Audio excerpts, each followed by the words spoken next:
I'm Sydney Yeager, the Public Programs Coordinator here at the museum, and I'm so pleased to welcome you to today's inaugural New York Jewish Book Festival. This event is on, sorry, say it for me one more. Shekhinah, I want to make sure I'm saying it right. Shekhinah Speaks and more. Joy Ladin on the human-divine relationship with Joy Ladin and Gregg Bordowitz. Today we hosted 32 events throughout the museum with 85 speakers and had 72 author signings. On your next visit to the museum, we encourage you to take the time to visit our exhibitions, The Holocaust, What Hate Can Do on the main level, and Survivors' Faces of Life After the Holocaust, photographs by Martin Schuller on the third floor. We also, Andy Goldsworthy's Garden of Stones is also worth a visit just outside of our wonderful cafe, Locks. You can also pick up holiday gifts and books at the Pickman Museum shop and visitor services on the main level. We are encouraging people to wear masks in the museum, and we hope you will share feedback with us in our post-festival survey, which will be in your inboxes tomorrow. This program is made possible in part by support from the Battery Park City Authority. Your donations also help us present these programs. And now I'm so excited to introduce our speakers. Joy is the author of 10 books of poetry, including 2022's Shekhinah Speaks, National Jewish Book Award winner The Book of Anna, and Lambda Literary Award finalists Impersonation and Transmigration. She has also published a memoir of gender transition, Through the Door of Life, and a groundbreaking work of trans theology, The Soul of the Stranger, Reading God and Torah from a Transgender Perspective. Her work has been recognized with the National Endowment of the Arts Fellowship and a Fulbright Scholarship, among other honors. She is an emeritus member of the Board of Keshet, an organization devoted to full inclusion of LGBTQ Jews in the Jewish world. Gregg Bordowitz is an artist and writer whose most recent book is titled Some Styles of Masculinity. He is also the author of The AIDS Crisis is Ridiculous and Other Writings, 1986 to 2003, Volition and General Ideas, Image Virus. His work has been exhibited widely. Shekhinah Speaks is available for purchase in our Pickman Museum shop and lobby, and Joy will sign copies after the event in the main lobby. So now please welcome Joy and Gregg. Hi, everyone. Can you hear me? Yes? Oh, yeah. Good. Okay. I am Gregg Bordowitz. Nice to see you all. I'll be working the room. I am delighted and honored to be here to talk with Joy Ladin. And I will just be posing some questions. Joy will be reading and answering those questions. Would you like to say anything before I start? It really feels like a great honor to be here. Whenever Gregg and I have any contact, we just immediately start talking. So I know Gregg has questions. I don't know if we'll get to any of them, but I'm looking forward to talking with you. I'm so glad you're here. Thank you. I love talking to you. And we'll talk, as we do often. But we're really here to listen to your work. But both Joy and I were thinking about where to start. And so if you went to temple yesterday, you know that the Parsha this week was Vayishlach. And in the Torah, that is when Jacob wrestles with a divine messenger or an angel. And so I was thinking a lot about that as a way to start our conversation. So Jacob encounters a messenger, an angel. They wrestle. Jacob is injured for the rest of his life in the wrestling and is also renamed Israel. So these are two major transformations that occur through an encounter with the divine. The Hebrew word avek, aleph, vet, kaf means dust. So Rashi says that the man or the angel, the messenger, it's not quite clear, either covered Jacob like dust, but it's also in the roots is the meaning entwined. So they were entwined or tangled. This also suggests a way in which the human and divine encounter occurs. There's a kind of reciprocity, an entanglement, and a covering or a concealment. So in all three of these books, there are different modes of encounter between humans and dead people and humans and the divine. So however and wherever you want to start with that. When Gregg said he was thinking about that story, of course, I have always loved that story. Everybody always loves that story. Jacob gets a new name out of it that means one who struggles with God, which, Yisrael, who cannot love that as a meaning. But actually, in these three books, I didn't refer to that story at all. Like, I pillage Genesis for so many materials, but that, for some reason, not. But the thing about these books is that they are all about the problem of, not of God's absence. So when I was growing up, when people rarely talked about God, but when they talked about God, they mostly talked about the absence of God, or the absence of the meaning of God, or where was God during the Holocaust, tickets to some sporting event, like what was that about? But to me, the God wasn't absent. God was never absent. And the problems were always, what do you do with the presence of God? And one of my problems was that I felt like I was the only person that I knew for a long time who had a sense of God as being present. So when I wrote the Book of Anna, I wanted to do it partly as an effort to face the problem. Everybody was always saying, the relationship between Jews and God was broken by the Holocaust. So I wanted to really do the Holocaust for somebody for whom God was present. What would it be like to have somebody talking about their Holocaust experiences, not in terms of the absence of God, but in terms of God being there, a God who doesn't go away, and yet these kinds of things continue to happen. And my hope was that somehow by doing this, either Jewish tradition would fail. It would, this is the acid test, the recent acid test, and either it would not stand up to it, and we would say, okay, we need to start all over again with a new tradition if we want to have some kind of divine-human relationship, or it would pass. And it would turn out that materials from the tradition and this idea of a present God who is present in history, literally, would be able to stand up to that.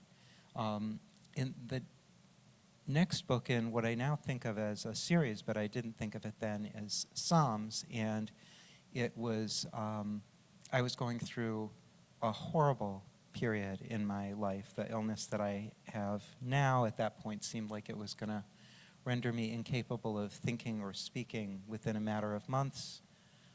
I felt that I had to write anything I was going to write. Psalms were what I wanted to write, and the Psalms that I wanted to write were specifically addresses to God that would force God, who was present, but force God to kind of reckon with my human situation and all the feelings that I had. So they're monologue after monologue to God who doesn't get a word in edgewise. And I thought that this would be like my taking God to the woodshed. But of course, the more you pour out your heart to God, whether in rage or anything else, God has this sneaky way of flipping around and then seeming to be in relationship with you, and it starts becoming mutual. Anyway, so but it was like a purely personal version of what do you do with the problem of the presence of God? How do you make the presence of God meaningful in terms of what you yourself are going through at any given moment? We all have periods of time when it feels like everything is falling apart. What do we do with that?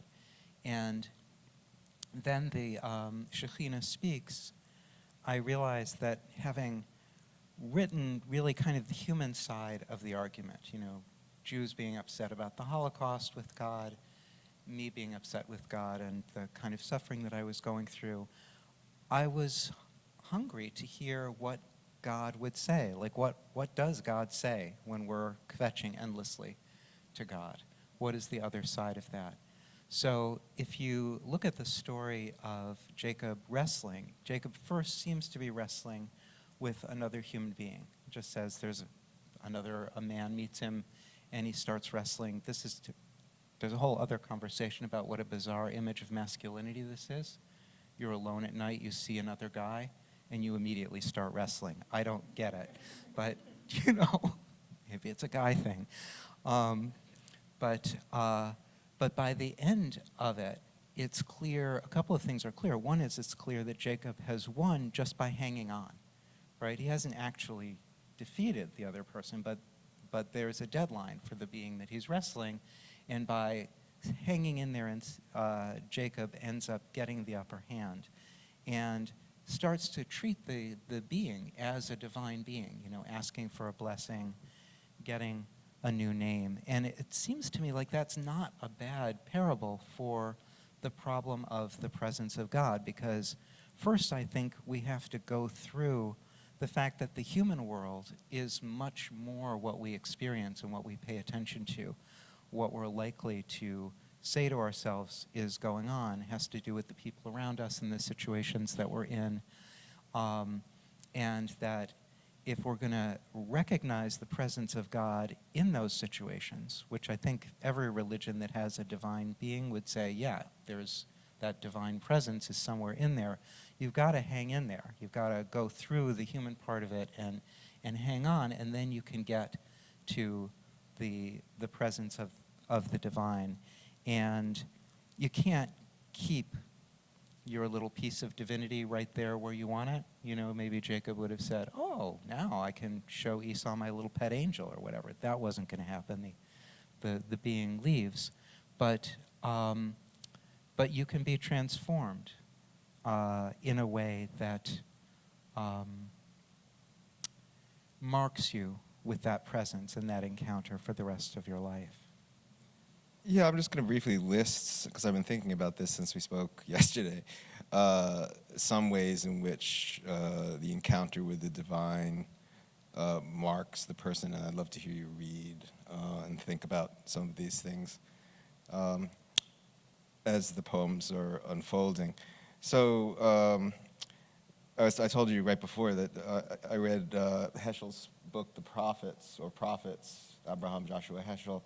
And Heschel makes a point of, in describing divine pathos, that Judaism is somewhat unique in that there is this possibility, or in Judaism, it's remarkable that there is this possibility of having a friendship with God. It's not a friendship that is unproblematic.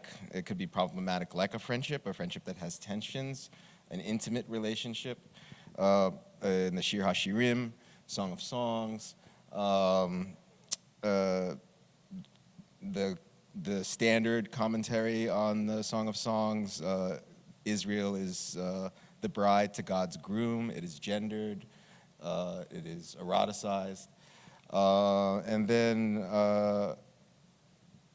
in the Torah, Jacob wrestles, as we've talked about, and we don't exactly know what or who Jacob is wrestling with or why. You're in a zone. I just want to say this, that from Heschel, the great post-war World War II theologian, who argued for a personal relationship with God even after the war, and we could talk more about that, but that's central to my thinking.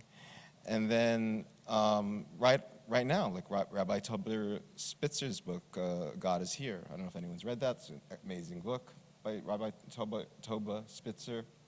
God is Here, Reimagining the Divine, just out this year. So there, and very influenced by process theology. So there is this current notion in current Jewish thinking, based in tradition, that it is possible to have an intimacy. And I love your writing and your poetry because of the nuances that you bring to rendering the encounter with divinity. And so I'd like to hear some.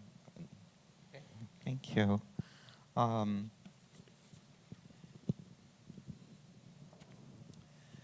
So one of the things that I love about Judaism as a religion is that it has this idea that of relationship with God, and it doesn't actually have an endpoint. You know, you're not supposed to end up being perfect, like have a relationship with God and be perfect or emulate the divine. You know, Moses kvetches and fights with God right pretty much up until the last breath. And that's our greatest model of intimacy with God. It's almost, I mean, in Judaism, I think it is. It portrays a God who wants to have a relationship with us just as we are, not have us dissolve into enlightenment in a sense of oneness, which I'm all in favor of. I think dissolving into oneness is a really good thing, but that's not what it's particularly about as a Jewish thing. It's like God values the human point of view and our limitations. It's starting to sound like a Mr. Rogers God who, I like you just the way you are, you know, but as I was trying to write poems in which I could hear the voice of the Shekhinah, so not what I was thinking the Shekhinah might say, but I was mixing words together found from two very different texts that weren't mine, and I just kept mixing them until I started to hear this voice saying things. It became clear that this was, the Shekhinah really, really wanted to have a relationship with us and was not prepared to take no for an answer and was never, ever going away. And I don't know about you, but the idea of having an intimate relationship with someone who never, ever goes away, I have mixed feelings about that. I'm not sure that describes marital bliss for me. Anyway, this is a poem in which the Shekhinah is trying to convince you, by which she means the human you, singular, by which she means each one of you, to have that relationship with her. It's called Singing, and the source texts are the chapter of Isaiah that contains these lines. Sing out, O barren one who has not given birth. Break out into song. Shout for joy, one who had no labor pains. And the other source text is from a Cosmopolitan article called Why This Woman is Proud to be Known as the Pageant Queen Without a Uterus. Singing. Before you were a fetus, before you were an egg, you were a song I was already singing, a promise I'd already kept. I stretch out your curtains, strengthen your pegs, make room inside you for the world I created you to share. You are my embryo, and I am your womb.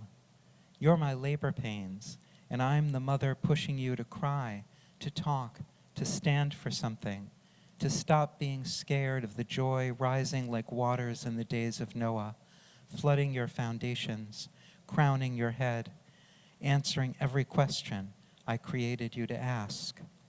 Why you feel incomplete, like a tiara without a pageant.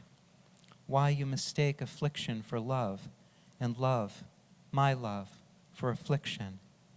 Why you just start crying when, for a moment, you hear me singing the secret you forget you're keeping. You are the child of a queen.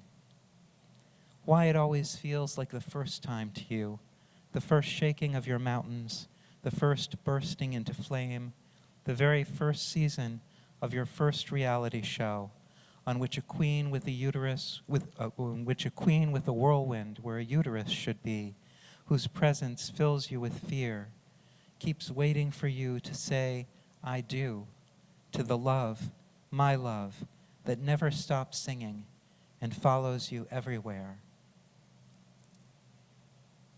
So that's either really reassuring or really creepy, right? And one of the things that I loved about the Shekhinah was she's aware that she's a lot to take in, and that in some ways she creeps us out. Like she's present. We want to run in the other direction because it's hard to be us and to perceive her at the same time.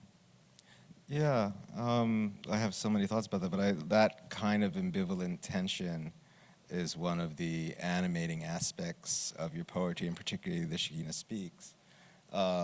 It's not just, as you said, the Mr. Rogers version, although I have a great deal of respect for Mr. Rogers, actually. I was raised on Mr. Rogers. But I was also raised on the Ramones. So I understand the spectrum that I just put into motion. But the human-divine relationship encounters that, or rather the encounter is a fraught one along the lines of love, eroticism, birth, natality,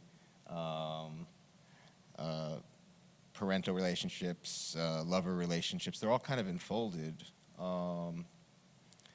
So how or why? How is actually a more interesting question than why. So how, for example, almost all the poems, I think there's just one, maybe I'm wrong, correct me if I'm wrong, it was the one you wrote, your comfort animal was an early poem, and then you figured out the way of, in Shekhinah Speaks, all the poems are combinations of quotes from Deutero, Isaiah, and Cosmopolitan magazine. Provide the sources for the words that turn into the poems. So there's a tension in that. So could you talk about the inbuilt tension in that and how that generates the poem? Yeah, there are actually two things, and they relate to that. So the question I want to get to second is, why have any kind of relationship with God? Like, why have, God as a lover, God as a mother, God as a, subway that doesn't arrive, whatever. Why do that? Like, why not just, it's you, it's God, we're done?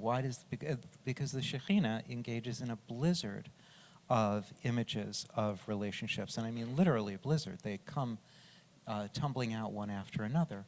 Why do that? Why doesn't she just say, like, I am, you are, we are, okay, next book, Joy. We're done with this project. And it kind of gets back to these source texts. So when I wanted to write these poems, I started by writing poetry where I was just impersonating the Shekhinah. I always wanted to be God, really. And I always thought I would be good at it. This was never true, but I thought I would be really good. And this was my chance to do it and not hurt anybody. And I was very pleased with the poetry that came out. But when I reread it after writing The Soul of the Stranger, I was very displeased with it theologically, because it was really exactly the kind of idolatry that I'm talking about in The Soul of the Stranger as being not good. So I had this hunger, like, but how does she sound? What does she say? The tradition doesn't let Shekhinah speak, so we don't really have models for her voice. And so first I decided I need language that is sort of certified God language, because I don't know what words a divine being uses if they're using human words. So I've always loved late Isaiah, the divine monologues in late Isaiah. So I thought, okay, I'll just take words from there. I've done poems like this before. I'll mush them around. They're all certified God words. They're great words. Second Isaiah is a great poet, and it'll work that way. But it didn't. It just sounded like somebody had put Isaiah in a blender. It didn't sound like the Shekhinah at all. And then I got this idea that didn't actually feel like my idea, which was that I should pair Isaiah with words from Cosmopolitan articles. And I'm like, that's ridiculous. Saying who I was talking to, but I was quite skeptical about it. But I was given this, it's like, no, try it. I'm like, okay, I'm going to try this only once. And so I took that quote from the singing poem, Sing Out, O Barren One. As a trans woman, I always really resonated with that quote. And I went to the Cosmo website, and I thought, see, this is not going to work at all. I typed barren into the Cosmo website. And immediately, the first thing that came up is why this woman is proud to be known as the pageant queen without a uterus. And I thought, well, The Shekhinah is referred to as a queen. She doesn't have a uterus. Okay, I don't think the Cosmo website is usually a source of divine revelation, but this does seem to be proof of concept. And only later, when I'd been mushing the words around, was I thinking, why? Why is this working in a way that just words from Isaiah are not working? And in one way, it should have seemed like, well, the Shekhinah is gendered female, so the Cosmo words provide that. But honestly, not many of the words, like, you know, some words, child of a queen or whatever, uterus, there are some words from that are particularly, you know, gender specific. But most of the words in the Cosmo articles are not, that come into the poems. But instead, what it is that language provides the language of immanence. Because the thing about the Shekhinah is this is the part of divinity that's not somewhere out there. This is the part of divinity that by definition is with each of us experiencing the human.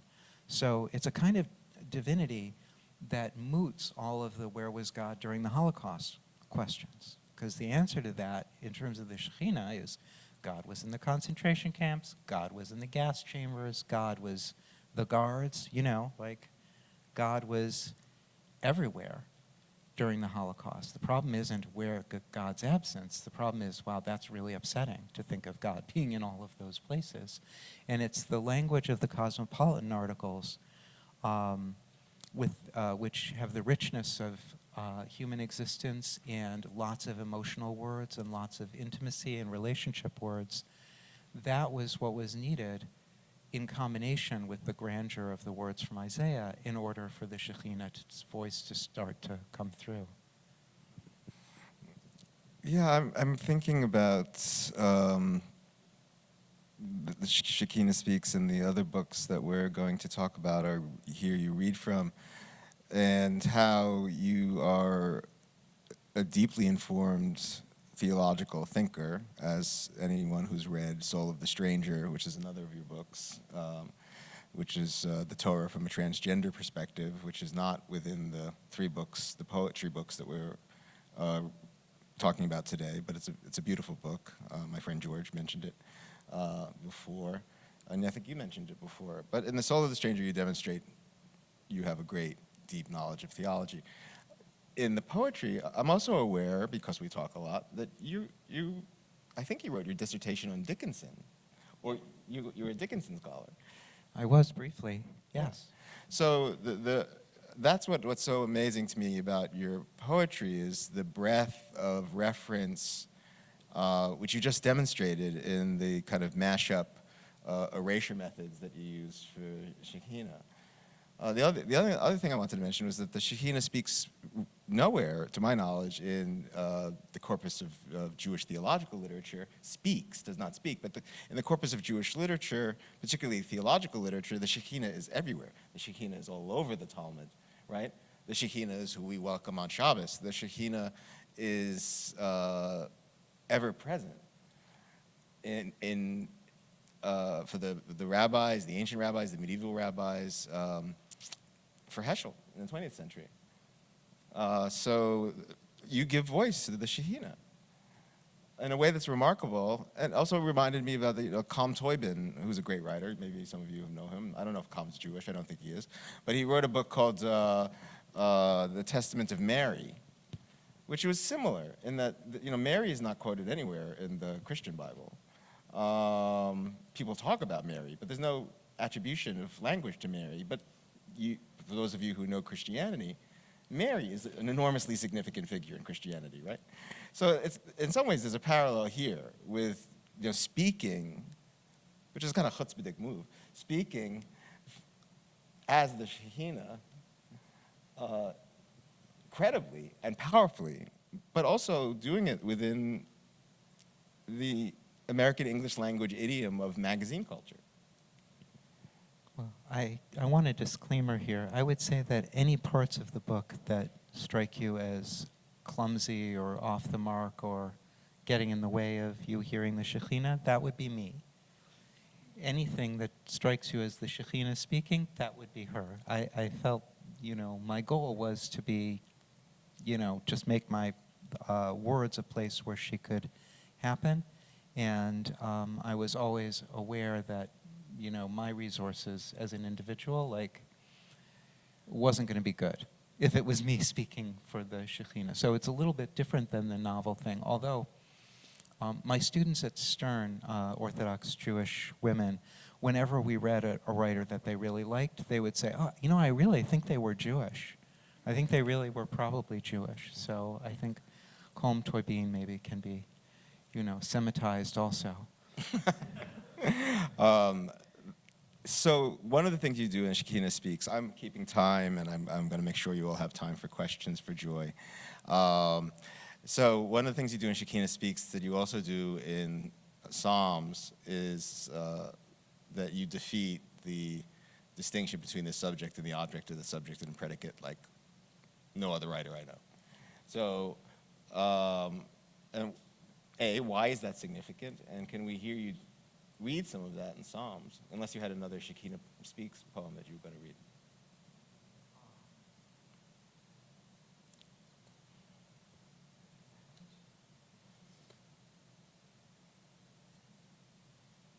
Of course, I want to hear you read anything you want to read.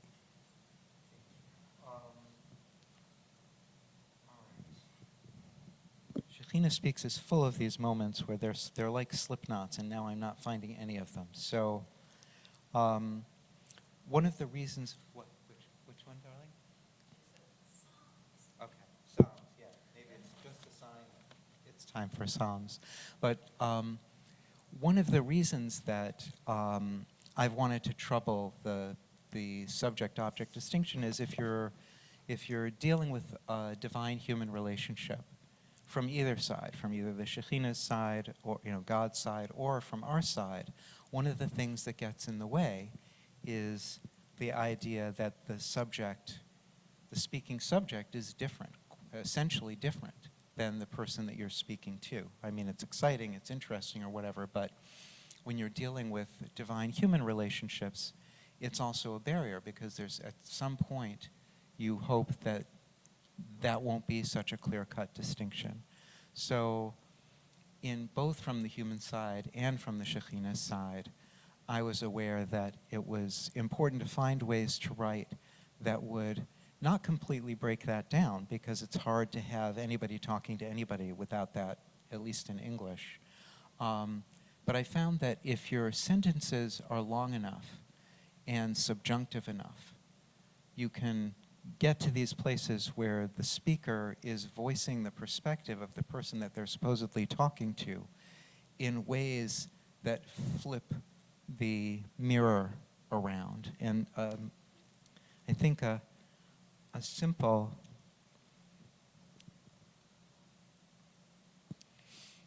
example of that is, this is from the Psalms, like Shekhinah Speaks, has 3 sections, and it starts out with the most miserable section, the dysfunctional relationship. So this is from that section. Joy comes in the morning, you say, as though you expect me to believe you. You come in the morning. It's morning, and instead of joy, you come. And you expect, and I expect, and neither of us believes we're anywhere close to joy this morning. Even joy doesn't believe we will ever come to expect her. Every morning without joy you come to tell me to expect what doesn't. Mourning with me every morning, as though you expect me to start believing. Joy comes in the morning, because every morning, unexpected and morning, you come. That's beautiful. Thank you. That's beautiful. I am really preoccupied with this problem of defeating the subject and object relation, but in the theological context, it has to do with a notion that one notion of the relationship between the human and the divine is that it's a subject-subject relation, right? Not a subject-object relation. It's not an I and a you. It's an I hyphen thou, or it's I and Right. I. Right. Right. As we would say if we were Rastafarian. Right. Which actually also appears in the Torah, too. Oh. Feel free to tell me where that is. That's I have to cool. I have to relocate. Anyone know? Where does I and I?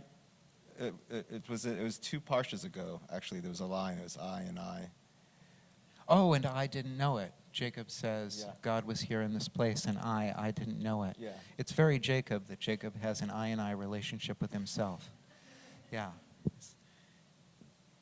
But that's what's interesting to me about the confounding of the you at the end, like unexpected in morning you come, where that moment where the subject of address is, it's not clear if it's Right. right. And the morning of the speaker of the poems, well, let's just call her me. My morning ends up becoming the morning of the God who keeps showing up, and then God and I become a we together, and joy becomes this other object who doesn't come and we expect and are waiting for together. So I had imagined the poems when I started writing them as actually fixing God in an object place and subjecting God to my torrent. But as the poems came out, these kinds of moments kept happening where that relationship kept shifting around, and God's now on my side of the fence, and we're both pissed off together, and now, we're longing together, and it was very sneaky. Well, so could you talk about the relationship of your psalms to the biblical psalms? How you worked? Yeah. So when you say psalms, there are many psalms. 150 psalms. There's all kinds of stuff in there. Most of them, probably all of them, fall into the category of conventional poetry, which most poetry in most times and places has been conventional, which is to say the originality of it, what's interesting about it is not the images or the turns of phrase, it's how you combine them, right? That's what people are looking for. And the resonance of it, the reach, the cultural reach of it has to do with the fact that you're using readily familiar cultural materials. A contemporary, it's not really analogous to a psalm, but think about a sitcom, right? How sitcoms get a lot of their humor by reaching for widely circulated materials in the culture and then just remixing it in ways that seem funny to you. So psalms take these widely circulated images of God and divine, nature and divine human things, moments in Israelite history, and they remix them in different ways. And for me, there are 2 kinds of psalms. Personally, I generally divide them into the Hallelujah Psalms, where everybody's happy, and I like singing those psalms with a lot of other people, but those are not my psalms. I'm not a Hallelujah kind of girl. The psalms that are my kind of psalms are the kvetch psalms. In fact, I think that the kvetch is one of the most ancient and sacred Jewish forms of poetry. And nobody kvetches like David. He's much, much more appealing, in fact, when he's kvetching than when he's triumphant. Then he just gets scary. He's a psycho killer. But when he's unhappy, there is this intimacy and anguish in terms of the divine-human relationship that I find extraordinary. There are some other psalmists who do that also, but those were the psalms that I wanted to emulate in psalms. Those are the ones when I was a kid that I was like, wow, wait, can you say this? Because I grew up in one of these families where no one was ever supposed to be unhappy, even though everybody was so unhappy. And here are these psalms where you're actually speaking about how hard it is to be a human being, and you're doing it publicly, and you're saying it to God. You're not putting, well, I'm talking to God, so I must be ecstatically hallelujahing all over the place. No, you don't do that. You're getting real. So that was what, I felt that was my model for this. And even in the most miserable psalm, Psalm 88 by Ezra the Korahite, Chematite, can't remember. Anyway, it's unrelentingly terrible. But the psalm never wavers in the belief that God is actually there, and that as you detail how horrible your situation is, you are bringing God into your situation. It's not an absent God problem. It's just like, I don't understand what we're doing here. It's a very bad moment in our relationship. You know, you would never let me have the remote. But we never get to watch what I want to watch. And, so that's what I wanted, because I both felt God present, but I didn't feel at this time in my life that God was really dealing with how miserable I was. That to me seemed extremely important, and God was not responding to it adequately at all. So I wanted to rub God's face in it. But the language of relationship and intimacy ended up making me feel closer to God, which ended up making it hard to maintain the grudge that I had intended to express throughout the entire book. Yeah, I could think about that for a long time, and I will be thinking about that. I was thinking that the modern aspects of your poetry, which would include your knowledge of Dickinson, have to do with elevating the profane or the mundane to the status of the sacred, or the everyday pain, misery. And by saying everyday, I'm not relativizing it at all. I'm talking about the singularity of it. But that's also deep within the Jewish tradition, or rather it's certainly deep within Eastern European Jewish culture. For example, the notion of gotten you, oi gotten you, right? Just this, the everyday problem, the everyday relationship to the whatever impasse one faces. And I hear that in Psalms and all the poetry. There is this elevation, there's this ascent, there's also this descent. In Jewish mysticism, actually, that's a double motion. Actually, the chariot literature, the Merkavos, you descend into the chariot in order to ascend, right? Yes. All right. Right. So that's the kind of range of motion that goes on in your poetry. Thank you. When you said that, I can't believe I've never thought of this before, but yeah, Dickinson uses the psalm model. At her, her meter actually matches the psalms that they sang in her church. And there's a letter where I think it's her sister, says, "Emily, you have to stop changing the words of the psalms as we're singing. People are going to notice."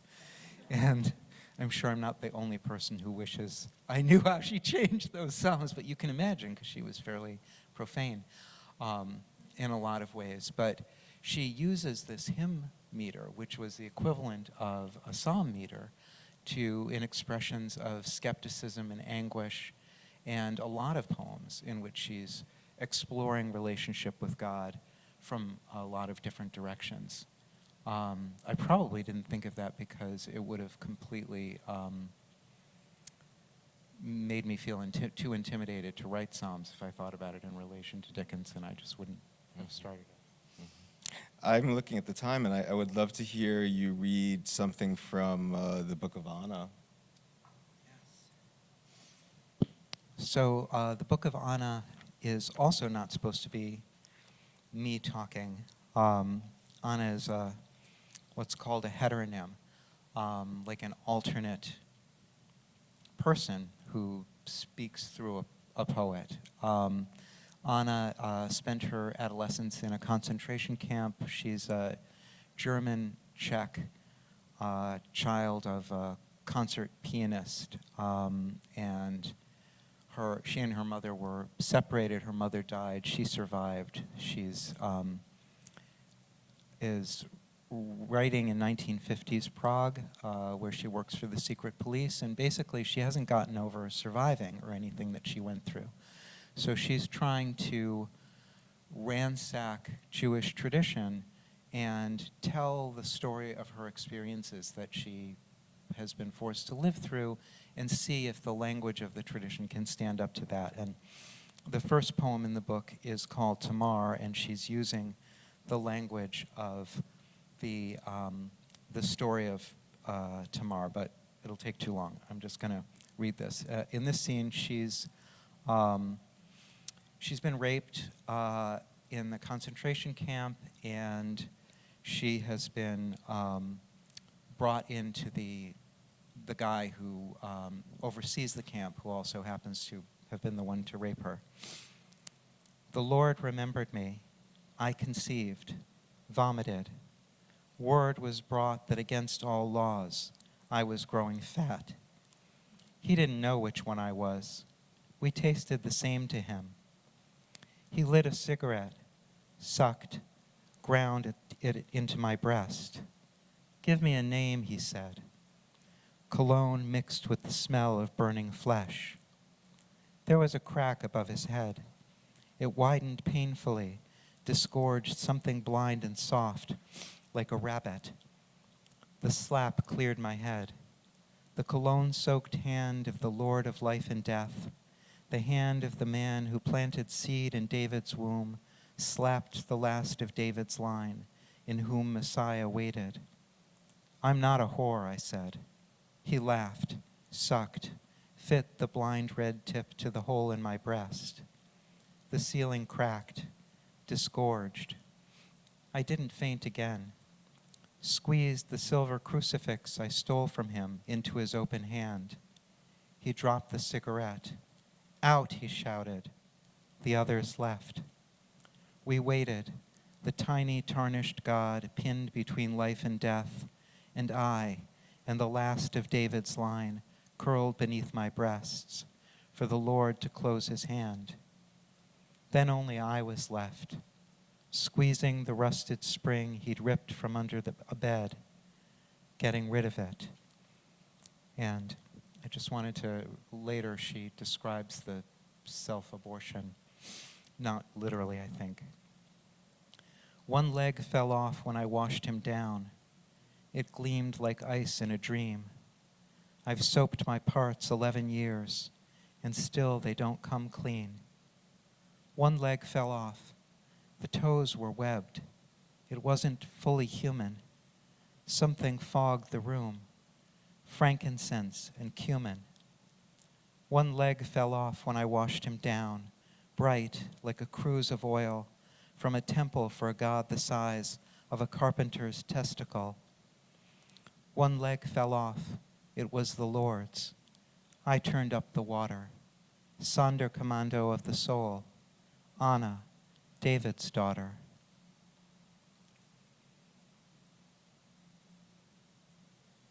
Thank you. I think we should just go directly to questions. Does anyone have a question for Joy? I'll moderate. I'll even bring you a microphone. Or is there another microphone around? I'll bring a microphone. I'll do the mic thing. Thank you for the panel today. So speaking as someone who's not from a strictly religious background, do you feel like there's a divinity that can be reached within the secular parts of Judaism, such as our pop culture, our music, our literature? Yes. I mean, I grew up secular. I had a religious sensibility, but I didn't come to a sense of God through Judaism, which is probably fortunate, because the religious Jews that I've noticed, I'm not sure it always has the effect of bringing them into intimacy with the divine. So one clue about how your question could be answered came to me when I was when I graduated high school as fast as I could and went to work on a kibbutz in Israel, and I was roomed with a kid from Wisconsin who was a songwriter, one of 11 children of an evangelical preacher who in the family lived only on what people gave them. So he was very glad to be at a kibbutz where you could eat all you wanted.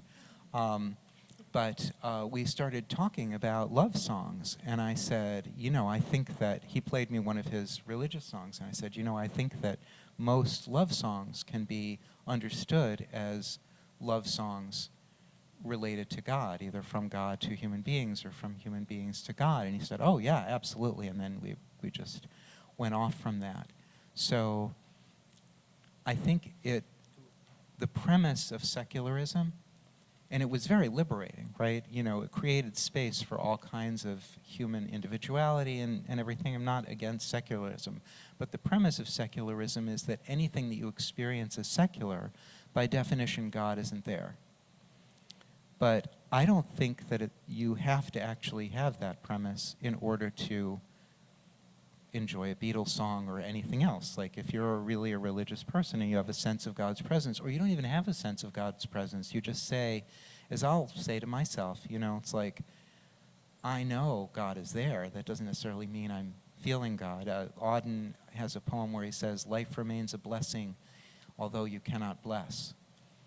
Right? So there's a way in which you can just relate and experience everything as, well, this is a world which, whether I can access it or not, I know is filled with God's presence. I want to be alert to that. And then you realize that a lot of experiences are sort of gateways into relationship with the divine. In fact, one of the great practices of Judaism, people think of Judaism, they associate it with guilt. I think that that's more an immigrant culture thing, because immigrant cultures are always about guilt. Judaism is about gratitude. The basic religious practice in Judaism is saying blessings when you enjoy something. And so the idea is, if you're having an enjoyable experience, you say a blessing and it opens a channel from your life to God. Your pleasure becomes a way that God comes into the world, and a way that you can remember and experience God. So I don't think we have to accept the idea that the secular is a God-free realm. I'm not sure if that answered your question, but. Thank you. I wanted to add to that, and I feel like that's the whole point of Shekhinah, like that it's a vessel, like it's like a receptacle. So it's there, it's just not something always so tangible. So I don't know if I'm speaking like in a way that makes sense, but that's what came out of me right now. Yeah. From my Shekhinah. In the poems, the Shekhinah is trying to say to the human you, I know everything that you're feeling and everything that you're thinking, including all the stuff that you're the most ashamed of, that make you feel most unworthy. So when you're going through anything, I am already there.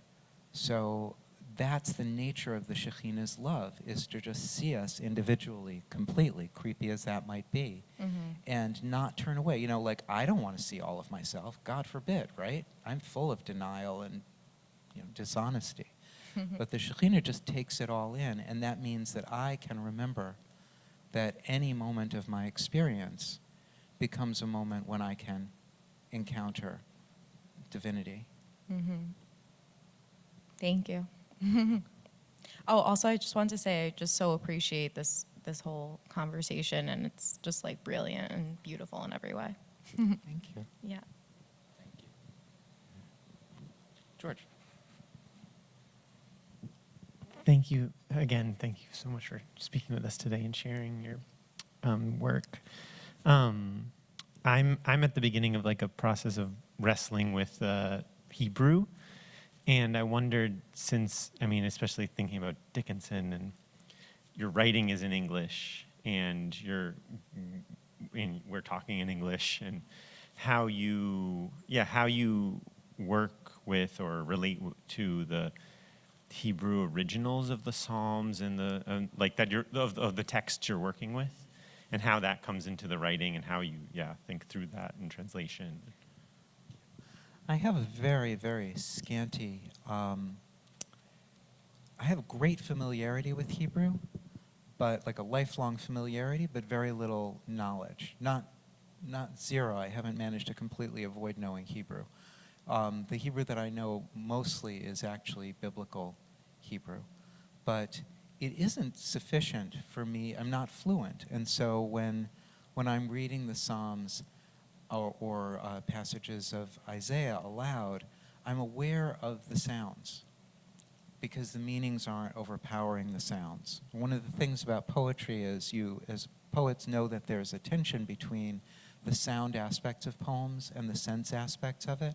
The more prominent the sounds are, the harder it is for people to pay attention to what you're talking about. I mean, think about how noisy Dr. Seuss poems are.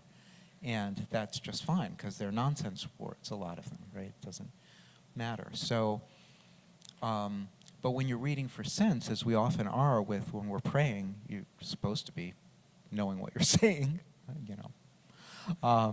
But whether that happens or not, I don't know. But I really, really like the very strange concatenations of Hebrew sounds, all of the consonants, and this the shifts of you have these sort of like complicated variations on one vowel, and then suddenly it's shifted to another vowel pattern, and I don't understand why they're doing it. I don't think there's actually a good accounting of ancient Hebrew poetics. I'm not sure anybody knows. I mean, people have made stuff up, but I'm not sure that it really covers everything. But so, for me, that's a source of inspiration. But when I want to know what they're talking about, then I'm reading the English, which is always less inspiring poetically, I have to say. I had one question, and then maybe we'll have time for one more. Because we've been talking about the God-human relation, and I've been saying the divine-human relation, and I was wondering if this is a distinction you make, because I got into this conversation yesterday in shul, and someone said, well, I don't really believe in a deity, and I said, well, I don't either. I believe in the unpronounceable, ineffable name that spelled creation into existence. Which is why I love poetry. Which is why I love poetry. I don't know. That was just a random thought. That was the kind of thing I'd bring up on the phone with you. I don't know if we want to encounter that here or not. But this idea, it's a very Jewish idea that actually the alphabet is the ground of creation. Yeah. I mean, there's a bizarre idea that in creating the universe, God had an open Torah scroll that God had to consult to make sure that the universe would be created in such a way that the Torah would come true. I mean, I don't even know how to understand that in terms of time and space and everything. Like, what? So in some ways, that says it's human language that's telling God how to create the universe. The mystical versions are that the human Hebrew letters are actually just sort of shadows of these channels of energy forms through which creation happens. I think that, because of the Jewish-Christian binary, I think a lot of Jews have lost a taste for a God you can relate to as a person, which I think is fine. I think the universe works just fine if there's no God who's a person in it. But I also think that we lose a lot with a God who's not a person. Specifically that feeling of being loved and intended and meant. Maybe this is particularly important for me because, as a trans person, I never felt like I was meant. Like nobody meant me to exist. I was not the child that anybody thought should exist. My culture didn't mean me to exist. So from childhood, I was been very attached to the idea, very old idea of, no, actually, I was handmade. I was intended. I was created. Sometimes when I'm feeling pretty low on myself, I'm like, yeah, I have no idea why I am here, but obviously there's somebody else who does, and so we'll just go with that for right now. So yeah, I don't think it's necessary, and I think what your answer was both beautiful and probably conversation ending, I'm guessing, because what do you say after that? But I don't think that we have to have a Jesus figure in order to have a God who is a being that we can relate to, not a human being. Like the God in the Torah, not human, not cuddly, not predictable, often really scary, sometimes amazingly tender, like making skins to clothe Adam and Eve after being angry that they, ate the fruit that told them they were naked.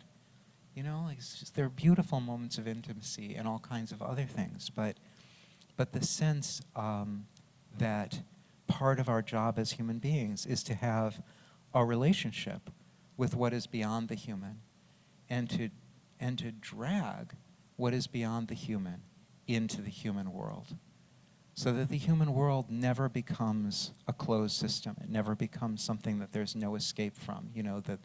The government of the day, the dictator of the day, the fascist of the day, that's never ever all of it, the ideology of the day.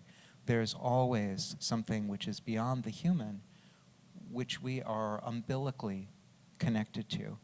That is something, obviously, I'm not giving it up. I am so grateful to you, and just grateful to you, and grateful for your work. And thank you so much for this brief moment of discussion and for reading. I always learn from you, and I read and reread your poetry, and I always find new ways in, because we are all complex people with many different coordinates, and one doesn't have to be a yeshiva bucha, or one doesn't have to know Hebrew, or one can be and also find amazement in Joy's work. There are so many points of contact and access in your work, Joy, and I'm so grateful for it. Thank you. Thank you, Greg. Thanks for doing this with me, and thank all of you for being here with us. Yeah.